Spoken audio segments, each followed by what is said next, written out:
د پوهنې برخه کې پرمختګ. د غزني په دریو ولسوالیو اجرستان، ګیلان او ابند ولسوالیو کې د 10 لومړنیو ښوونځیو ودانۍ له جوړېدو وروسته پرون ورځ ګټې اخیستنې ته وسپارل شوې. په دغسې لرې پرتو سیمو کې، په دغسې کلیوالو ساحو کې چې هیڅ پکې نه و، نن الحمدلله دغسې یو ښوونځی دلته آبادېږي چې هغه ټول سهولتونه چې په یو ښوونځي کې ورته اړتیا وي او د ښوونځیو له معیارونو شمیرل کېږي او پکې شتون لري. په دې باندې مکلف یو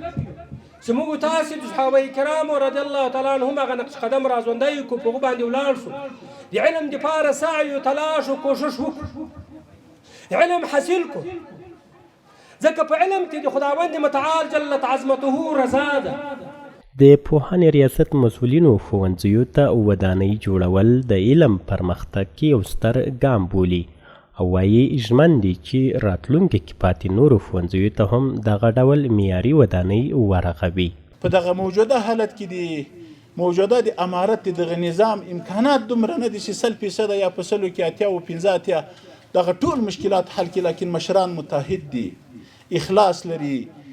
تعهد لري. ان شاء الله په راتلونکي کلو کې به موږ د تاسو ټول مکاتب ان شاء الله د تعمیرونو شاهد وي او شاګردان به د نصاب ټول کتابونه لري، قرطاسیه به ټول لري، ان شاء الله کیفیت به ښه وي. دغه ښوونځي چې د ټولنې د همغږۍ او پراختیا موسسې په مالي مرسته رغول شوي، 5 په ګیلان، 3 په اجرستان او 2 په ابند ولسوالۍ کې دي چې پرون ورځ د زده کوونکو پر مخ پرانیستل شول چې هغوی هم پرې خوښي وښوده. د دې تعمیر په جوړېدا سره به موږ شاګردان وکولی شي چې یو څه زده کړي، ځکه چې نور کله به دوی دلته په دوړو په خراب هوا کې زده کړې کولې او نور دا خواهش لرو چې له موږ سره په نورو پروژو او نورو ځایو کې کتابونه او دا کوم شی چې کم بود دي دا راته ورسوي. د غزني د پوهنې ریاست د مسؤلینو په وینا اوس مهال د عصري او دیني علومو ترمنځ واټن له منځه تللی او له خلکو یې وغوښتل چې خپل اولادونه علمي مراکزو ته ولېږي.